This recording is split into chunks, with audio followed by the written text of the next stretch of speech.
We are Makilala TV, the first Filipino-American TV talk show in the New York metro area. Get to know us as we talk to the community leaders, innovators, advocates, and emerging artists who affect Filipino-American life.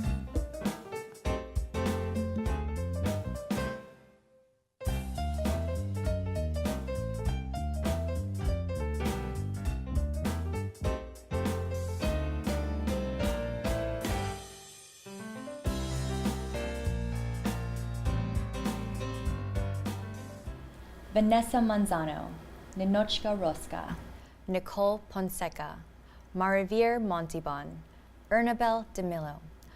The Filipinas I listed all have many similarities of being brave, intelligent, and powerful women. And unfortunately, they also happen to have shared a hashtag #MeToo post on social media, expressing that they have experienced sexual harassment at least once in their lives. There are also countless of other FilAms who anonymously joined this movement in spirit, so I commend them as well. It can happen to anyone, anywhere, anytime.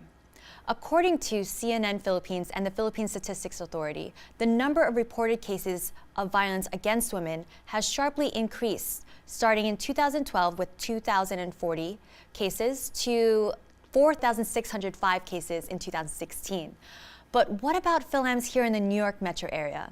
It appears that our society has recently been in a no-tolerance environment, which is refreshing and overwhelming at the same time. No one is safe from being reprimanded when being accused of sexual harassment, no matter how much authority you have in your field. During this episode of Makilala TV, we will cover the most frequently asked questions like, why are they, the victims, just coming forward now? How do I know if I was sexually harassed? What do I do if the assaulter is a close friend or a family member? And where can I go to for support? I, Rachelle Ocampo, am joined with my co-hosts Jen Fuhrer and Cristina Pastor as we ask our two special guest speakers about their personal and professional experiences with sexual harassment. Jamie Drapeza, LMSW, serves the people in several capacities, including the Secretary General of Gabriela New York, a Filipino women's social justice organization. As a professional forensic social worker, she focuses towards populations systemically targeted with oppression. And the culture and practice of sexual harassment is a core issue that needs to be dismantled with healing, education, and empowerment. Our second guest speaker is Concepcion, or Connie Montoya, who is a partner at Hinshaw and Culbertson LLP. She brings nearly 18 years of trial and litigation experience to her practice in employment law and consumer defense before the federal district and appellate courts. Connie is the immediate past president of the Filipino-American Lawyers Association of New York. We have lots to discuss, and I'm truly honored to have you both join us today. So my first question is for you, Jamie, if you're still comfortable with it, to share your personal experience on sexual harassment and how that has propelled you to be at the front lines of demanding justice and healing. Right. Well, one story that comes to mind is the second day I started my first full-time job out of grad school, out of Columbia. A coworker introduced himself to me, a nice man of color, and he complimented saying, "Oh, my ex was Filipina." And we've all kind of heard my friend is Filipino. Really awkward. A little awkward, but nice. And he talked about our food, our hospitality. I'm like, okay. And then he started talking about, oh, her hair looks like yours, or you all have amazing bodies. And then when it registered to me that I'm being sexually harassed, particularly for my Filipino identity, my first reaction was, he thinks this is okay. And so I hit back with my own brand of sarcasm, but was also more along the lines of educating that this is not okay. You can talk to me in a different way, and let's move on from this because you're just being inappropriate. And he took it well.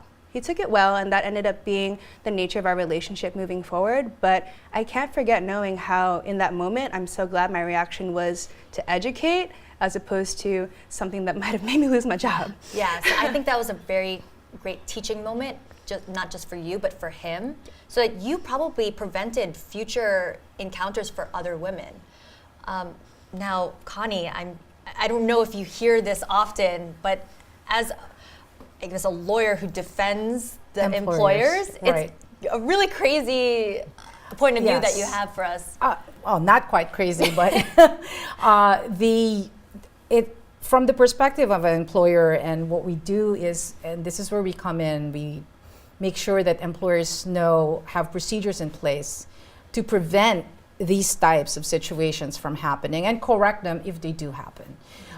In this particular situation, ideally the employer, either at the time they hire a person as part of their personnel policy or the employee handbook, and periodically throughout the year, there may be at least one training on sexual harassment prevention, where the employer makes it explicit that no form of discrimination is ever tolerated in their workplace, because sexual harassment is a form of gender discrimination. And if the employers are not careful in protecting their employees and in educating their employees, they can be liable or susceptible to claims under federal, state, and local laws. How do you go from being just a compliment to a sexual harassment? Yeah, how do you define that? And this is why there's a lot of litigation going on, and a lot of complaints are being filed with the different federal agencies. And just to tell the audience, in the federal level, there's the Equal Employment Opportunity Commission. That's if you want to file a complaint with the feds. New York State and New York City also have their own agencies. That's the New York State Department of Human Rights. And there's also the New York City Commission on Human Rights. This is where you go if you feel that your employer has not properly listened and investigated to your complaint. You can file complaints with these agencies along with your own lawyer if you wish. But yes, that's the question. It's how do you go from one extreme to another extreme where there's nothing at all? Right. And what we tell people is the test is how do you want to be, ask yourself how your coworker wants to be treated. That's the first test. Second test is how would your mother react listening to you say that or looking at you doing what you're doing. That's a good test. Or if it's not your mother, then maybe your child. How would you face your child and explain yourself if such an allegation came across? A person like Jamie is very unique because she is very grounded in herself, and she was able to deflect that and make that a teaching moment, as you say. But not everyone can do that. And culturally, either as Filipinos or as Asian Americans, we do have a culture of silence where we keep quiet and we're taken aback and we just keep quiet, or maybe this will pass and maybe something, maybe it won't happen again. I don't want to deal escalate it. Yeah, well, I don't want to lose my job. You shouldn't lose your job. Like, why would you tell those people? It's like, okay, I'm not really sure I'm being harassed, or maybe it's just a little compliment. Right. But if I say something, this is my boss. What if I lose my job? I think in Jamie's case, the man went beyond complimenting her. Right. He talked about the woman's body, the Filipino woman's So body. then that is the so line? that made Like her uncomfortable. So that is and the that is line. usually a test. That's a subjective test, right? I mean, obviously under the law, you have an objective test. And you're absolutely right, not every comment about a woman's body rises to a legally enforceable claim, right? So is that an employer's point of view? well, I am an employer, so I'm an attorney here. But the question, when we give training, we have, and we've mentioned this earlier on, the yellow, the orange, and the red line, right? It's so your colleague went immediately from yellow to an orange. You stopped it from going to red. That's right. When you said, no, enough. And that's the first thing we have to, we teach every employee is say no, learn to be able to say, I am not comfortable with what you just said. And if you don't stop, I'm gonna have to report you. And if you do make a report, you are protected under the law there's laws for retaliation. We tell our employers a lot that when you have a complaint, you make sure it's properly investigated, it's responded to promptly, and you cannot take any adverse action against the employee who filed that complaint. So there are protections there. But employers vary. So I feel like it's not just in the workplace, because I think that's definitely something that it can be well documented, and you have a lot of safeguards for the employer and the employee. Now, what about like Community events. community events? Yeah. What about, about- walking down the street? No, in community events, what if the harasser is an elderly person who means no harm at all? He keeps cracking green jokes and he thinks nothing of it. There is no contact at all. How do you tell that person to stop without hurting his feelings as a Filipino man? I mean, I would jump in on that in terms of we have to look at the root causes of why our men are being taught that it's okay to speak to our women this way. Yeah. Why are we as our women, I'm going with the binary here, being taught to accept these, like this is par for the course, this is what should be accepted.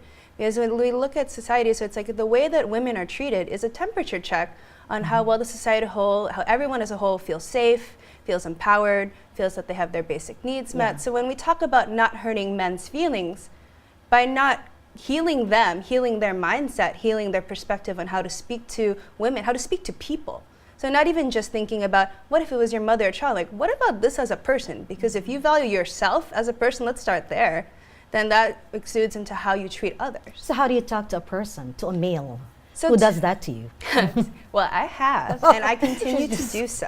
And I You're was you have a strong personality. Well, and then that's where I go back to the Me Too campaign, where I think the beauty of it is that for those of us who feel empowered, whether we're saying it now in the moment, where we're saying it 10, 20 years from now, or if we only say it to ourselves, to say it, to acknowledge it, to name it, gives that validity, gives that power to that person. And so like my perspective about coming back to how do I address a man, Yeah.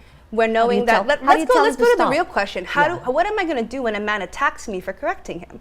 That's the real fear, Yeah. isn't it? Right. That's true. And so then it has to come down to, am I more willing to try to correct and speak my truth so it's very clear where I stand, or am I at the risk of like harm to self?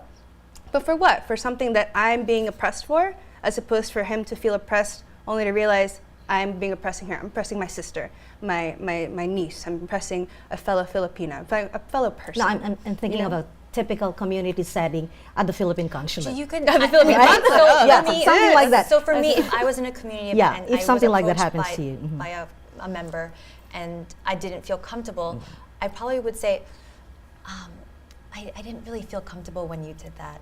And that's solid. Yeah. And I think that's even the first thing. Does that when When you you- don't you say keep- that when somebody did something to you that make you feel uncomfortable, but you didn't feel like saying something to that person, you just like push and walked away. That can Does that be too, make right? you weak? No. So I like what you mentioned before. You kept mentioning Jamie is strong. Yes, you are strong. But I think that it took time for you to be that in that level. For me, I think it's practice.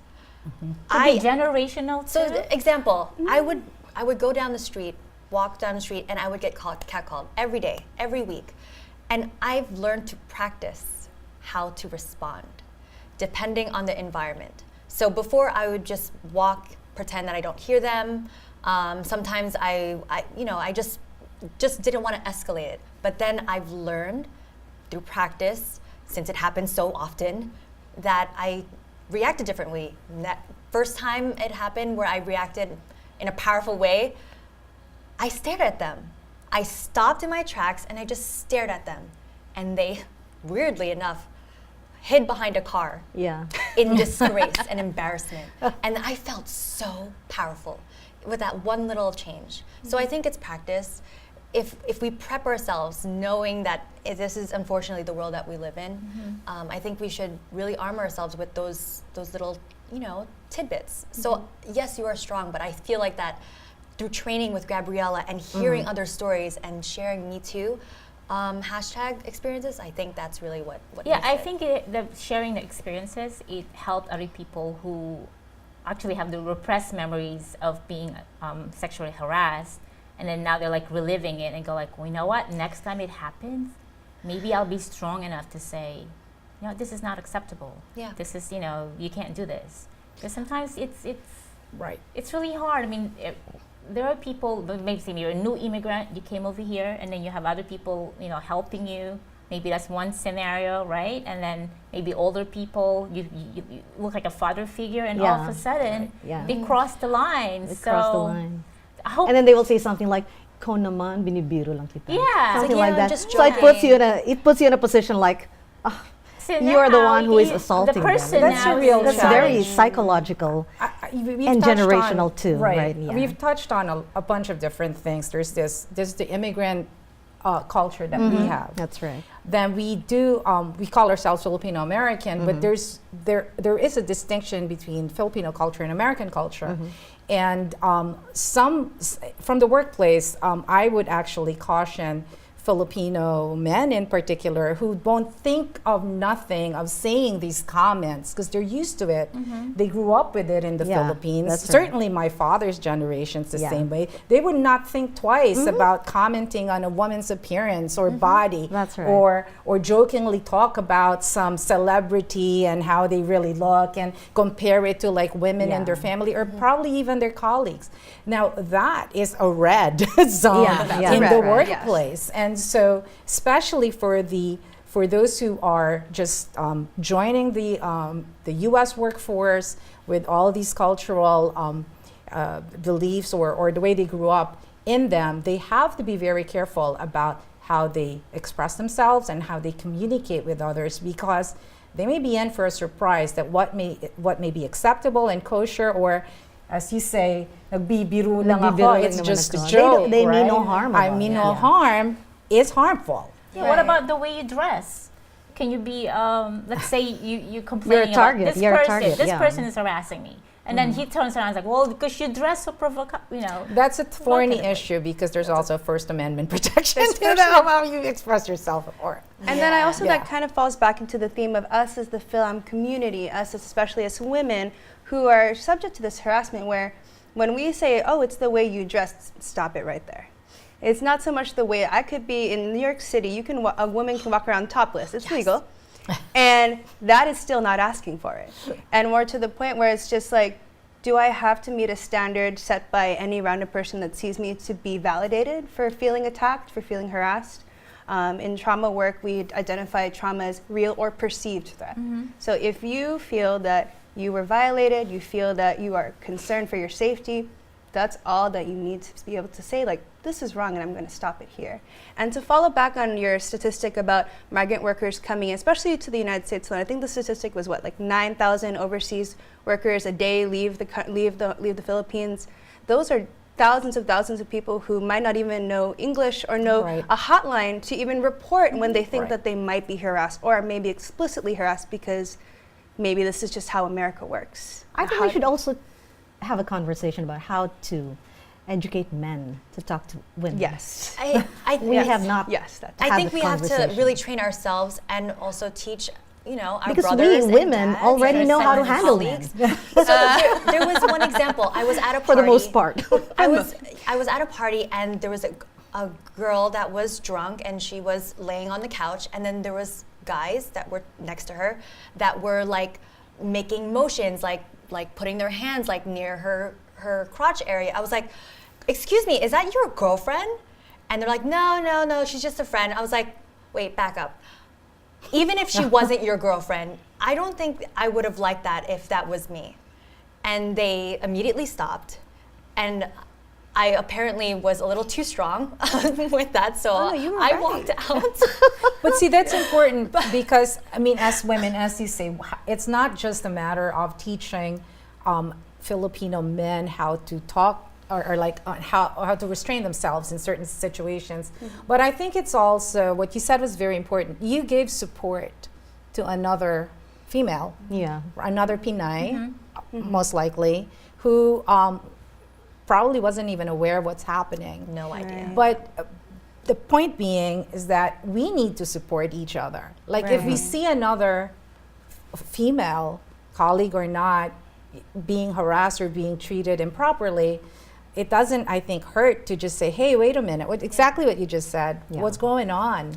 Because even that question of what's going on probably puts a check on them. They may have been under the influence too and not very quite aware. And then suddenly they're like, oh, okay, I should step back, Yeah. right? My question for Connie is, as an employment lawyer, have you actually defended people who have been accused of harassment? Of course. I do employment discrimination, so that's under Title VII of the Civil Rights Act, which covers a whole panoply of different types of discrimination, including gender discrimination.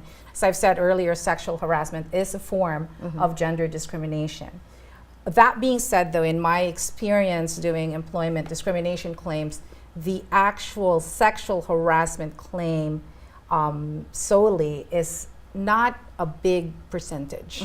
Many of the cases I handle do involve either gender discrimination in terms of unequal pay or not being promoted, race discrimination, and more commonly age discrimination. In your experience, have you seen cases where you actually believe the women making the accusations?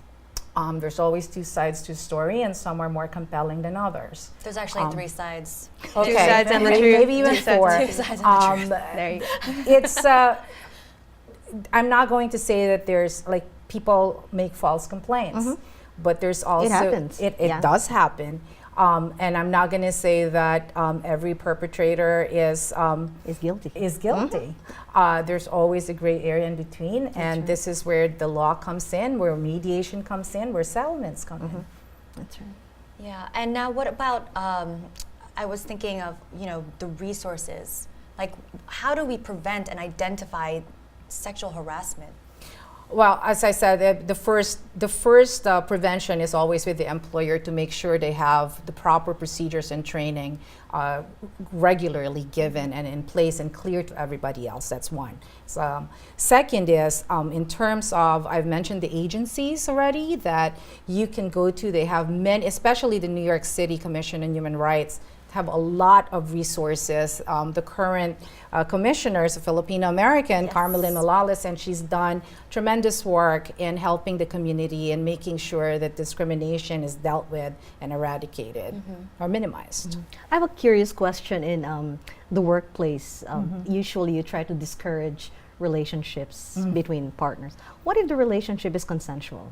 Is that Well, considered harassment? That was one of the, they're like, oh yeah, what happens if it was? Yeah, they what if started they- yeah. that way. The guideline is that if there's a power relationship in place, Like boss employee. right, even if it's consensual or romantic, it's always a problem for the Yeah. employer. What if they're on equal footing, both employees or both bosses? It's still, again, there's always, it doesn't mean that sexual harassment claims always can only happen between a boss and a, a subordinate, junior worker yeah. and a subordinate. It can happen among people of the same level. Again, it's, as an employer, it's always better to dissuade consensual relationships at work or romantic general, relationships yeah. at work in general. I have some clients who specifically put that in, that they cannot have, a romantic relationship at work. That's a problem on another level, So but it's there. I hate to close it, and I know we just got getting Oh, juicy. okay. So for last minute thoughts, can you share with us some advice, something to support some of the viewers that may feel like that they don't feel either empowered or feel like that they're alone in their case or in their experiences? I would say that your experience, however you define it, it's your experience. And that is all the validity that you need to know that this is real for you. And that to heal, it depends on your own pace. It could be just telling someone in confidence, telling your diary, finding a group of folks who you know could support you, whether that's your friend base or organizations like, for example, Gabriella in New York for one, that does specific work on the broader spectrum to enact for like girls and women's rights. And then it could also just be like taking care of yourself, however that means, whether that's autoscaldo, whether that's therapy, whether that's just confronting what happened to you in your own way. Like all of those happen at your own pace. You don't have to perform that for anyone. You don't have to put it on Facebook for anyone. Whatever brings you closer to a place where you can move on and move forward, do it. And Connie, any advice as an employer? The workplace is where we spend a majority of our of our daily hours. So it should be a safe place. So speak up and say no whenever you're uncomfortable. And last question, I know that you already mentioned Gabriella, but are there any other resources that you want to share for people if they ever do feel like that they're like an undocumented citizen person or? One of my favorite resources specific to New York City is NAPOF, New York City's Health Resource Guide. So NAPOF is the National Asian Pacific American Women's Forum, and they've done great work in finding resources that of like clinics, specific individual providers, hotlines that will have someone who on task who can speak to an Asian woman and even an Asian immigrant woman, which is huge. I'm so happy you said that because I don't think I didn't tell you, I actually developed that health resource guide. Oh, I great. think you did. I'm like, That's great. I'm like, oh, God bless you. I'm like, grab it. That's Yeah. good. Keep doing. Where's All right. the Tagalog version, So- girl? So Next unfortunately, we are out of time, but I do want to thank you, Thank Connie you. and Jamie, for your invaluable experiences and support. I hope that everyone that's watching really feels that they have a safe space to either feel that they are not alone. Thank you to our viewers at Makilala TV and for Manhattan Neighborhood Network for hosting us today, and for all of our viewers.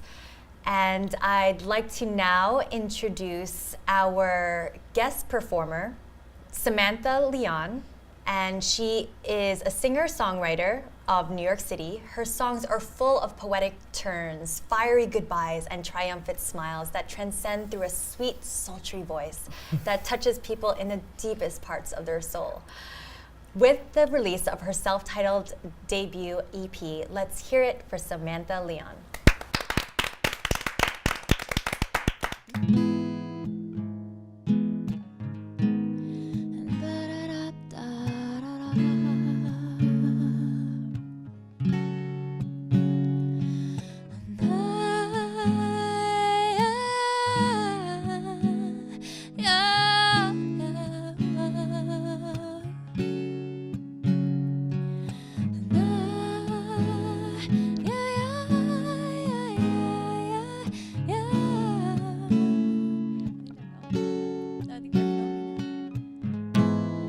If I said your name in a different way, would that bring me closer to your heart? Wonder what I'll find looking in your eyes at a mind more beautiful than art, and why you seem so shy. Tell me why. What is so impossible to say? You should stick around. Here we're safe and sound. We can do whatever. And maybe we will fall in love. There is no right way. Maybe if you stay, baby, we will fall in love. Might be a good thing. Let's be surprising. Hey, what's your favorite color? And what have you discovered about yourself? And where do you think you'll go? What's your favorite drink? Your favorite place to think? If it's not too much, I'd really like to know. And me, I like to jam peanut butter jam. And I think last winter was too cold. I wear bright yellow shoes and sometimes watch the news. I'd like to kiss you, and maybe we will fall in love. There is no right way. Maybe if you stay, baby, we will fall in love. It might be a good thing. Let's be surprising.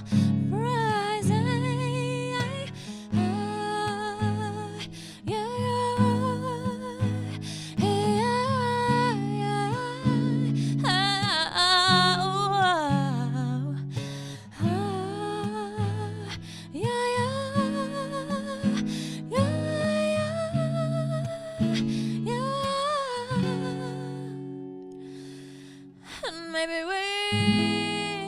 will fall in love.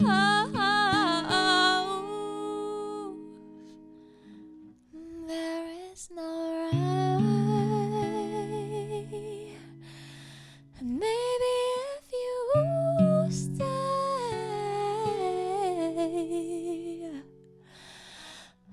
maybe we will fall in love.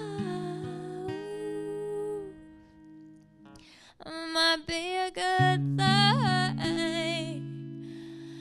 Let's be surprised.